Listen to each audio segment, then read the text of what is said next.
Oh, ito the weather is not so good. We have some kind of drizzle, but still we have young kids dito, nag-enjoy dito sa tabing dagat ng Ballesteros. Nitong New Year's, Chinese New Year celebration. It's a Monday.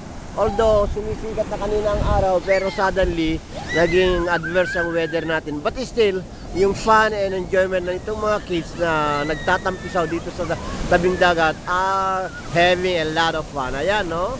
They are, of course, definitely very much enjoy fresh air and everything. And we ourselves also do enjoy. Maganda ang simoy ng hangin dito. Ayan, not only yung mga young kids, everybody na nandito ngayon sa tabing dagat, shower, kasalukuyan nagsi-shower. We don't have to leave the place. It's a nice place.